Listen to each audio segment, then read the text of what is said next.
Okay, I'll just wait a second here.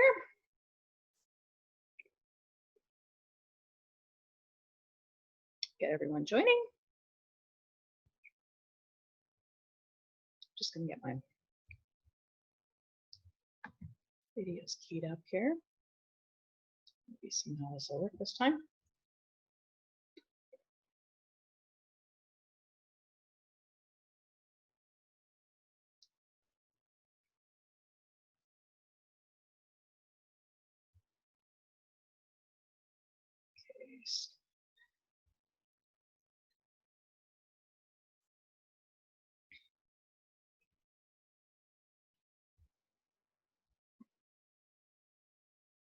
Okay. All right, got 3 of you. We'll just wait 1 more minute and then we'll get started.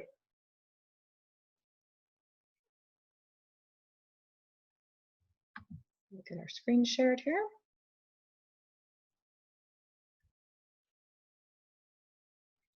Perfect.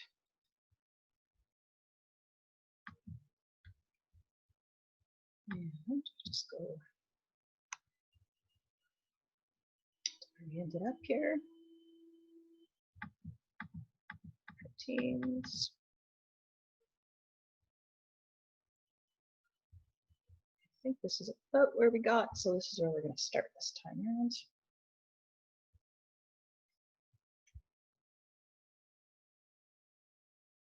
There we go. All right.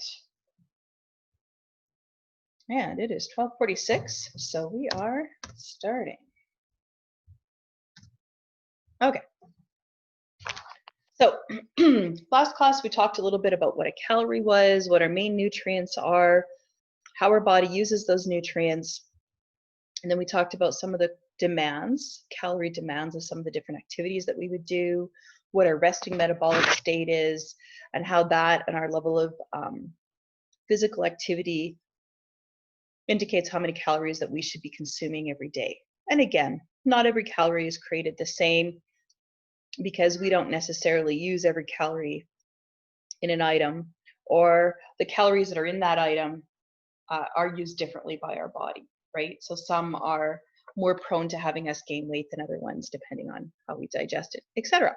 Okay, so we were into talking about proteins before I ended last class. So with proteins, basically with 2 categories, we've got complete proteins. So complete proteins contain all the essential amino acids. So when we think about amino acids, like we said last class, these are the building blocks that make up proteins. So basically a protein can be like up to 50,000 different amino acids, all in some kind of arrangement. There's 20 different amino acids, so different arrangements of those make up all of our different proteins. When we have a complete protein, so let me back up a second. With amino acids, we have 2 categories of those amino acids, okay? We have essential amino acids and we have non-essential amino acids. Essential amino acids are the ones that we have to take in through our food because our body can't make them. Non-essential amino acids, our body can build them, okay? So when we talk about a complete protein has all the essential amino acids in it. So if I have an egg, I'm getting all my essential amino acids. If I have a cup of milk, a glass of milk, I get all my essential amino acids. Incomplete proteins means we're missing some of those essential amino acids. Okay? So complete proteins, we're usually looking at animal-based products and soy. Okay, so that would be like tofu. Incomplete proteins, examples of that, grains, beans, lentils, nuts, seeds, those types of things. Okay. All right. Now, the thing about a vegetarian diet, when we think about these proteins, is that in a vegetarian diet, they're not eating meat. So they're not eating a lot of those animal-based proteins.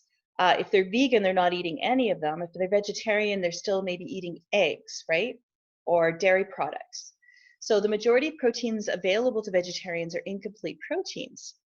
So to make sure that they're getting all of the amino acids, so all of the essential amino acids that they need, the ones their body can't make, they need to make sure they're eating different sources of proteins. So instead of just getting the protein from a bean, we're mixing beans with rice. So now when we put those together, we get all the essential amino acids we need.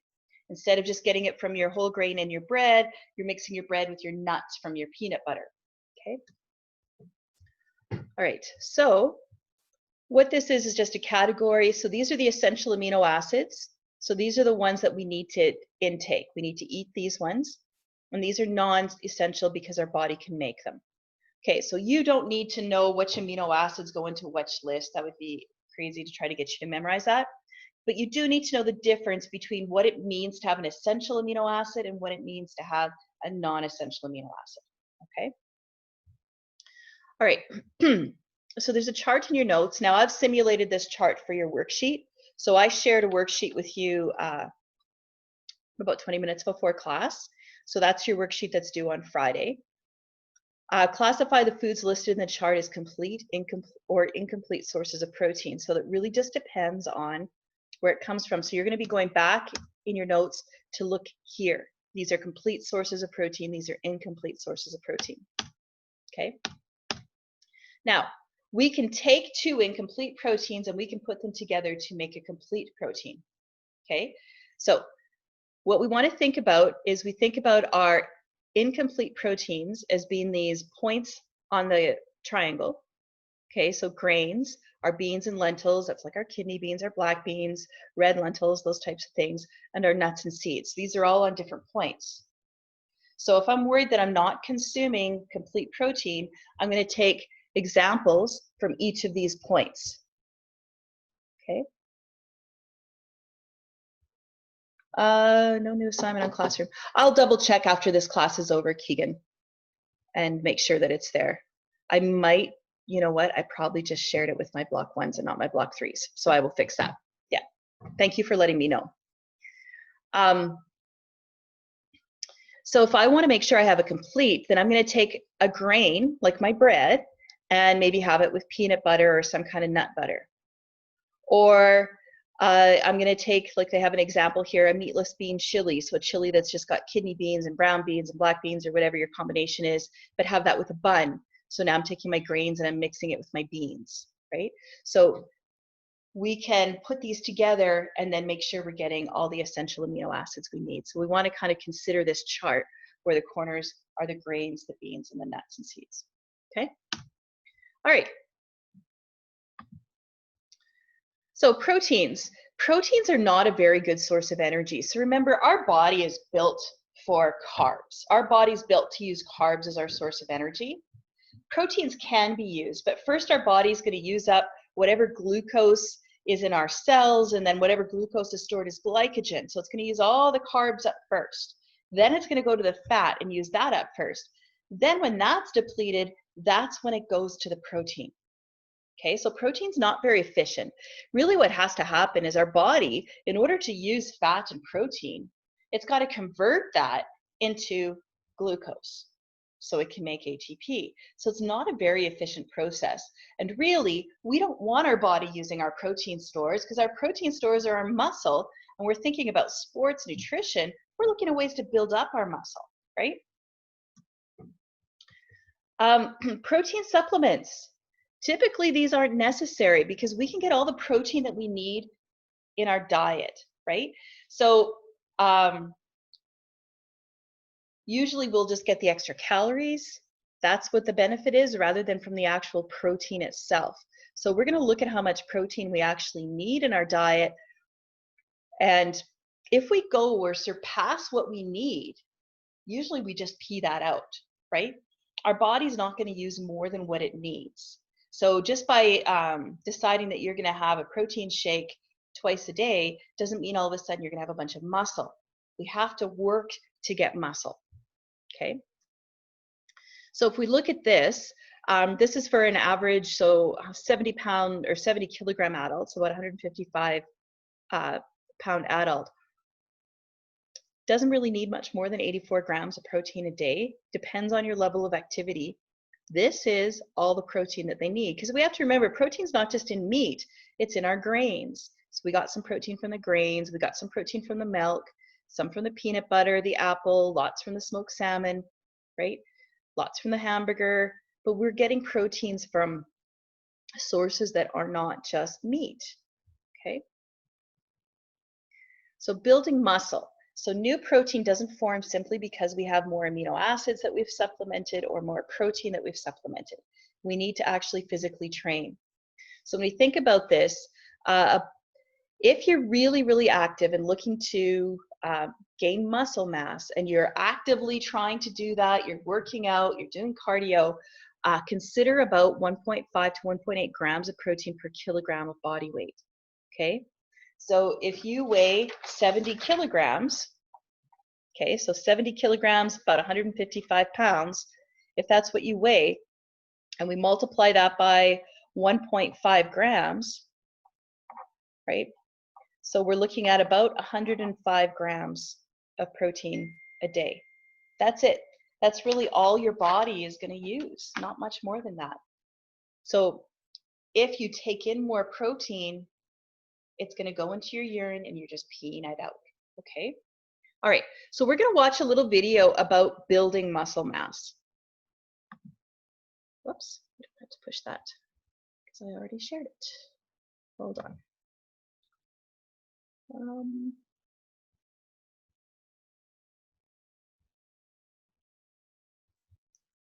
Just cancel that.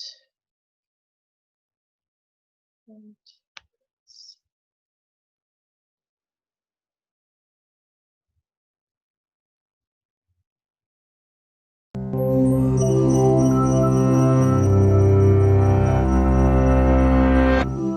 muscles. We have over 600 of them. They make up between 1/3 and 1/2 of our body weight. And along with connective tissue, they bind us together, hold us up, and help us move. And whether or not bodybuilding is your hobby, muscles need your constant attention because the way you treat them on a daily basis determines whether they will wither or grow. Say you're standing in front of a door, ready to pull it open. Your brain and muscles are perfectly poised to help you achieve this goal. First, your brain sends a signal to motor neurons inside your arm. When they receive this message, they fire, causing muscles to contract and relax, which pull on the bones in your arm and generate the needed movement. The bigger the challenge becomes, the bigger the brain's signal grows, and the more motor units it rallies to help you achieve your task. But what if the door is made of solid iron? At this point, your arm muscles alone won't be able to generate enough tension to pull it open. So your brain tighten your belly and tense your back to yank it open. Your nervous system has just leveraged the resources you other muscles demand. What's happening? Your muscle fiber kind of change. As you expose them to stress, the experience is a good thing. In response, these molecules called cytokines that activate the immunity. This is when the muscle building magic happens. The more your body will need to repair itself and repair, eventually make muscles bigger and stronger. Demands. Since our bodies have already adapted to most every does generate enough stress to stimulate new muscle growth. Muscle hypertrophy. Cells need to be exposed to use it. In fact, if you don't continuously, your muscles shrink, a process known as muscular atrophy. In contrast, muscle free of tension, especially while the muscle is lengthening, contraction makes effective conditions for new growth. Activity to grow. Without proper nutrition, hormones would need to repair nutritional fibers. Protein is in the form of amino acids. All naturally occurring hormones like insulin factor into a state where tissue is repaired and grown. As mirrors when we're resting, especially at while sleeping. Affects organism has sunk up in the muscle building game. Genetic factors also play a role in one's ability to grow muscle. Some people have more robust immune reactions to muscle damage and are better able to repair and replace damaged muscle fibers, increasing their muscle building potential. The body responds to the demands you place on it. If you tear your muscles up, eat right, rest, and repeat, you'll create the conditions to make your muscles as big and strong as possible. It is with muscles as it is with life. Meaningful growth requires challenge and stress. there you go. So just eating protein powder isn't going to do anything for you, or drinking it. You have to be stressing your muscles so they want to grow. Of course, you need the ingredients to make more muscle, but again, if we overshoot how much protein we need, we're just peeing it out anyway. Okay. All right, so we're just going to go back to PowerPoint here. All right.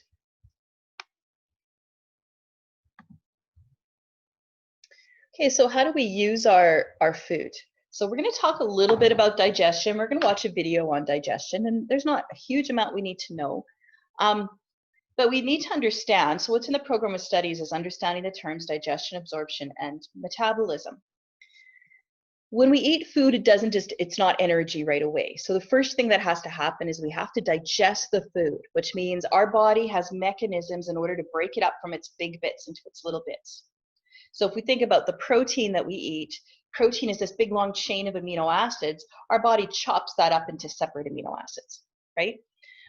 Starch, if we have starches is a long chain of glucose. Our body chops that up into little bits of glucose, okay? So digestion is breaking it down into smaller bits, and then absorption is when our body takes those small little building blocks and it goes into our blood, and then it can be carried to our cells where it can be used. So we're just gonna watch a little video on that. So 1 second here. And I'm gonna go back to this. And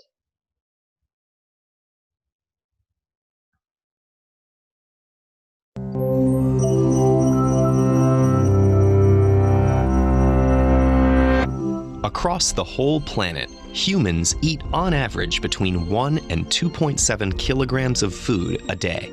That's over 365 kilograms a year per person, and more than 28,800 kilograms over the course of a lifetime.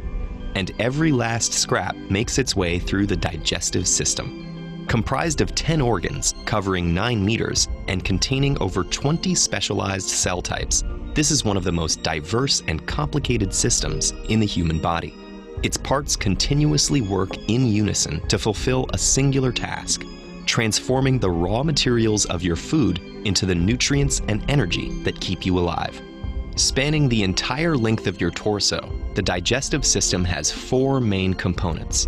First, there's the gastrointestinal tract, a twisting channel that transports your food and has an internal surface area of between 30 and 40 square meters, enough to cover half a badminton court. Second, there's the pancreas, gallbladder, and liver, a trio of organs that break down food using an array of special juices. Third, the body's enzymes, hormones, nerves, and blood all work together to break down food, modulate the digestive process, and deliver its final products. Finally, there's the mesentery, a large stretch of tissue that supports and positions all your digestive organs in the abdomen, enabling them to do their jobs. The digestive process begins before food even hits your tongue. Anticipating a tasty morsel, glands in your mouth start to pump out saliva. We produce about 1.5 liters of this liquid each day. Once inside your mouth, chewing combines with the sloshing saliva to turn food into a moist lump called the bolus. Enzymes present in the saliva break down any starch. Then your food finds itself at the rim of a 25-centimeter long tube called the esophagus, down which it must plunge to reach the stomach. Nerves in the surrounding esophageal tissue sense the bolus's presence and trigger peristalsis, a series of defined muscular contractions. That propels the food into the stomach, where it's left at the mercy of the muscular stomach walls, which pound the bolus, breaking it into chunks. Hormones secreted by cells in the lining trigger the release of acids and enzyme-rich juices from the stomach wall that start to dissolve the food and break down its proteins. These hormones also alert the pancreas, liver, and gallbladder to produce digestive juices and transfer bile, a yellowish-green liquid that digests fat, in preparation for the next stage. After 3 hours inside the stomach, the once shapely bolus is now a frothy liquid called chyme, and it's ready to move into the small intestine. The liver sends bile to the gallbladder, which secretes it into the first portion of the small intestine, called the duodenum. Here, it dissolves the fats floating in the slurry of chyme so they can be easily digested by the pancreatic and intestinal juices that have leached onto the seam. These enzyme-rich juices break the fat molecules down into fatty acids and glycerol for easier absorption into the body. The enzymes also carry out the final deconstruction of proteins into amino acids and carbohydrates into glucose. This happens in the small intestine's lower regions, the jejunum and ileum, which are coated in millions of tiny projections called villi. These create a huge surface area to maximize molecule absorption and transference into the bloodstream. The blood takes them on the final leg of their journey to feed the body's organs and tissues. But it's not over quite yet. Leftover fiber, water, and dead cells sloughed off during digestion make it into the large intestine, also known as the colon. The body drains out most of the remaining fluid through the intestinal wall. What's left is a soft mass called stool. The colon squeezes this byproduct into a pouch called the rectum, where nerves sense it expanding and tell the body when it's time to expel the waste. The byproducts of digestion exit through the anus, and the food's long journey, typically lasting between 30 and 40 hours, is finally complete. TED-Ed is a nonprofit. If you value our work... what that does, this particular video, it just talks about the digestion piece, right? And we see all the different parts of the digestion, which you don't have to memorize at all. You need to know that digestion takes the big pieces of our food and breaks it down into little pieces. The absorption is what we're seeing here, where now inside our small intestine, all those little villi, all those little teeny tiny nutrients, the amino acids and the glucose, now get absorbed into our bloodstream where we can use them, okay? All right, so I'm gonna go back to our PowerPoint here, like so. All right, so then our cells have to use this, right? So we absorb it, it goes into our blood, and then what happens? Well, from our blood, it gets into our cells, all these little teeny tiny bits. Well, there's two major functions for these bits inside our cells, and they fall under the category of metabolism. So metabolism is really the building up or breaking down of things. So what happens is these little molecules are often used to assemble new things, like maybe a cell wall, or maybe the membrane of the nucleus, or maybe a protein that the cell needs, okay? So assembling new molecules, or they're broken down to create energy, okay? Which is ATP through cellular respiration, which you would have learned about in Science 10. Okay. So now how do we use our energy, okay? So there's three basic systems of us using energy. So again, this is a supplement. That's what I put in the upper left corner because this is not included in our booklet, but it is in our program of studies. We have to know this stuff. So cells don't just use glucose. Glucose is like this great big whammy of energy, and our body can't use our cells can't use that great big amount of glucose. So what it does is it takes that glucose and converts that into all these little subunits of energy called ATP, which stands for adenosine triphosphate. Okay, so that's the energy source that our cells need to carry out every operation. Now, we have two different systems that allow us to use energy. One of those systems is called an anaerobic energy system. This system allows us to make ATP without oxygen. Okay, so those of you who took Bio 20, you've seen how these systems kind of work, at least this glycotic system. So that's where our body just kind of stops at glycolysis. Okay, also referred to with lactic acid. Okay, we'll talk about that in a second. The aerobic energy system uses oxygen to make ATP. All right, so we're going to watch a little video on these three different systems, and it takes the perspective of looking at it with the different levels of activity that we have and what they would be used for. Okay, so we'll just go to this.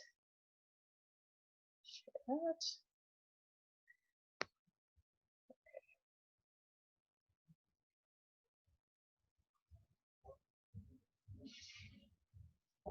Oh, thank you.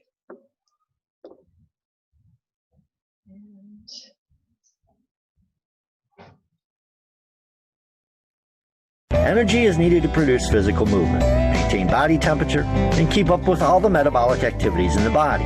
In our bodies, all physical movement relies on the compound adenosine triphosphate, or ATP. ATP is stored in the muscles, so it is immediately available to produce movement. However, storage of ATP in the muscles is limited, so any movement that lasts longer than a few seconds requires more ATP to be produced. Our bodies have three systems that can produce ATP: the ATP-PCR system, the glycolytic system, or lactic acid system, and the oxidative system. The first two systems are anaerobic systems, meaning oxygen is not required to produce ATP. And the oxidative system is aerobic, because oxygen is needed for ATP production.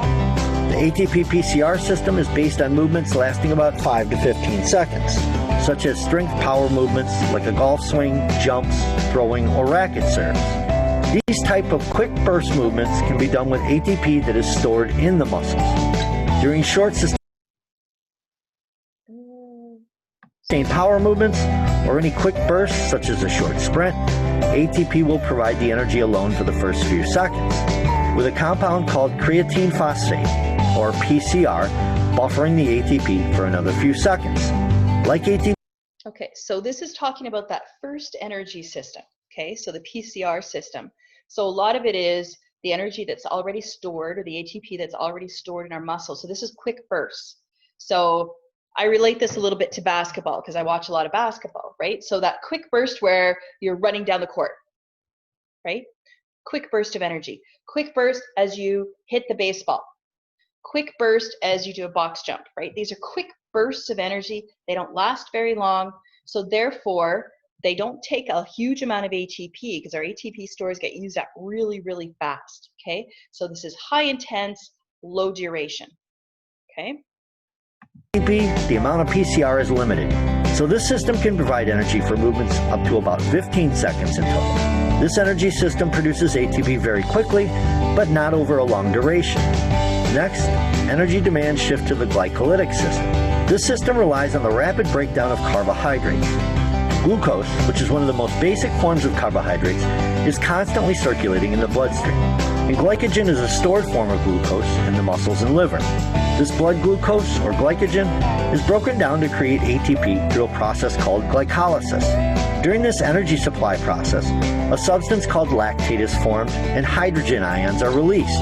It's believed that the accumulation of these hydrogen ions in the muscle causes the muscle to become more acidic, contributing to fatigue and a burning sensation. Exercises that are performed. So this is where we usually start feeling cramping, is that buildup of lactic acid. So when we start doing an exercise where we're becoming deficient of oxygen, that's when we start feeling that cramping. At maximum rates for between 1 to 2 minutes, such as a 200-yard dash, depend heavily on the lactic acid system for ATP energy. This energy system produces ATP very quickly, but again, not over a long duration. The oxidative system involves the use of oxygen. Through two complex metabolic processes, the Krebs cycle or citric acid cycle, and the electron transport chain, ATP is produced. This energy system, with all of its processes, can't produce ATP nearly as quickly as the first two systems. However, this system can produce ATP for a much longer duration. This system can use carbs, fats, or if necessary, even protein. However, fats and proteins have to be broken down, so when the system uses them, the process becomes longer. This system is used for longer duration activities, such as a bike ride or long run. The chart on the screen shows an estimate of the percentage of energy used from each system, along with time plotted at the top. As you can see, the ATP-PCR system dominates at the beginning, then glycolysis becomes the dominant energy provider, and then energy really relies on the one on the left. It also shows the rate of carbs, and you can see how much more rapidly the ATP-PCR is at ATP production. Aerobic trained people, the benefits of well-trained person, energy can be more productive to move like someone. The next, with little to no rest in between, and using by doing 20 to 30-minute cardio sessions, jogging or biking, you can improve your body's amazing, which can help you motivate to work out. Okay, so we'll stop there. Just go back to this. So it gives you some sense of where our energy use is and sort of what we're using for short duration, high intensity versus low intensity, long duration. So anaerobic energy systems, quick production of small amounts of energy, short bursts of energy, whereas aerobic, slow production but larger amounts of ATP. So that's for the longer endurance training. Okay, so these are what they said in the video, right? Explosive moves get us training that short-term energy, the ATP PCR, the glycolytic, circuit training with little or no rest, and then oxidative when we're doing some more long-term cardio. So the greater the intensity of an activity, the shorter the duration, because our energy stores are quickly depleted.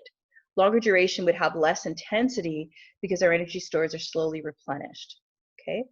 However, if we have a short rest, so again, if we're thinking about a sport like basketball, we run, right? You run quite a bit in basketball, back and forth from either net.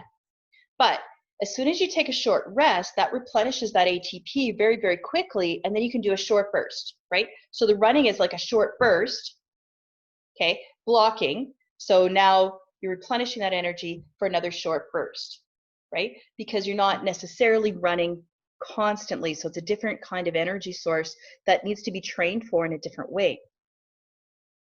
So if we look at this, what we see is we've got our ATP, PCR, or CP, same thing, short duration, high intensity, and then over here, when we look at our oxidative system on the right-hand side, requires oxygen, longer duration, but a lower intensity, right?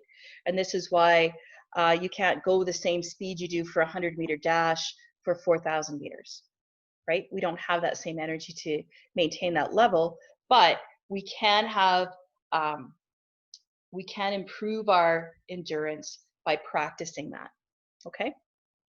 All right. Vitamins and minerals. All right, so vitamins and minerals, we need them to grow, we need them to be healthy. We have water soluble and fat soluble. Water soluble, if we take too much of that, it goes into our pee and we pee it out just like the protein supplements. Fat soluble can build up in our body because it doesn't come out, it's our urine.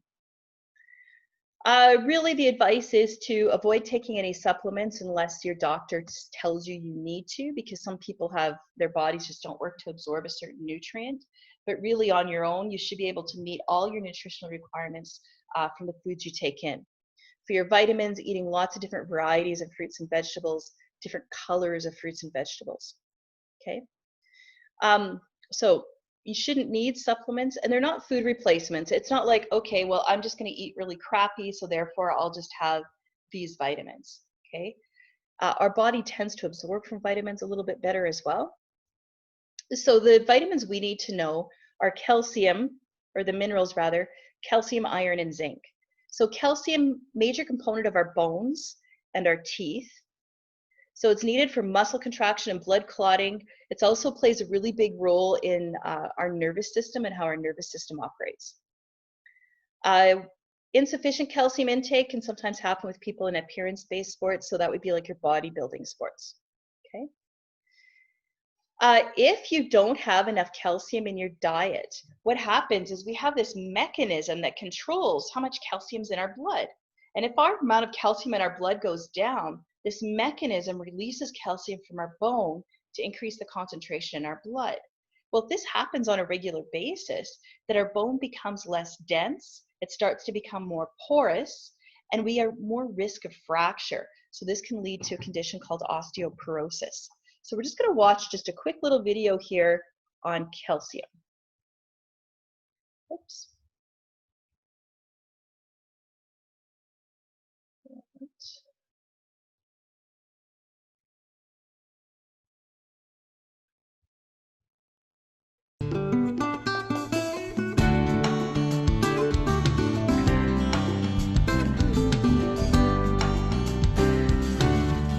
Hi, I'm Ursula Rydens, registered dietitian at Sharp Healthcare. Today we're going to be talking about boosting your bone health.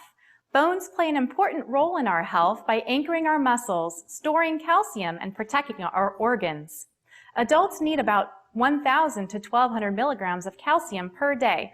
Let's look at some foods that are high in calcium to build strong bones. Here we have some milk and some yogurt. Both of those have about 300 milligrams of calcium per serving.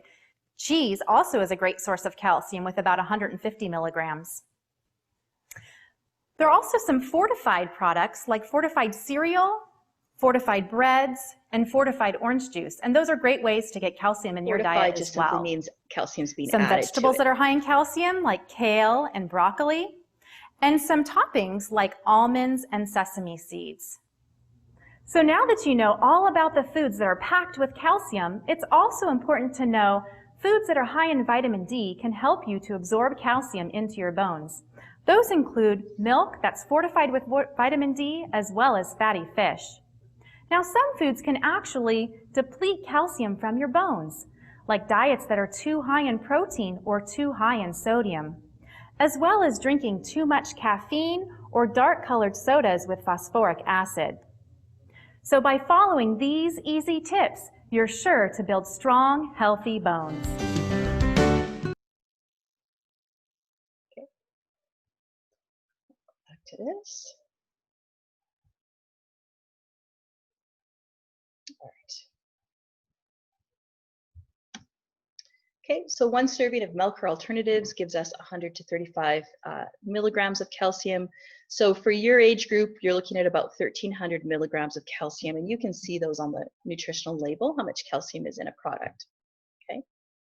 Now, vitamin D, what's really important about that is it helps us to absorb calcium. So we need it for everything we need calcium for. If we don't have vitamin D, the calcium won't be absorbed. So the biggest way for us to get vitamin D is exposure to the sun, because when we're exposed to the sun, our body goes through a reaction that allows our body to create vitamin D. People at risk of insufficient vitamin D, athletes who train indoors most of the year. So swimmers, we tend to do competitive swimming training inside. There are sports, a lot of sports where you can do some training outside, but it also helps if you're doing some kind of a CrossFit training, right?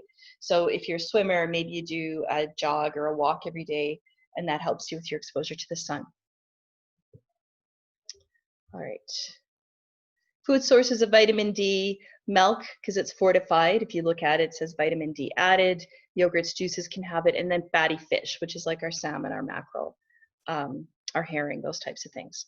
Okay, how much vitamin D? IU means, I think it's international units. We don't need a huge amount of vitamin D, and I'm not sure how much we get each day from exposure to the sun. Okay, iron. Iron's an essential component of hemoglobin. So remember, hemoglobin is the protein that's on our red blood cells that carries oxygen throughout our body. If you take in enough calories and eat a wide range of food, you'll usually have enough iron in your body, okay? Now you can suffer, if you don't have enough iron, a condition called iron deficient anemia. So it's caused by a lack of iron in your diet. That can include symptoms like being fatigued, so fatigue, just completely, totally exhausted, or being irritable, so kind of angry, easy to set off.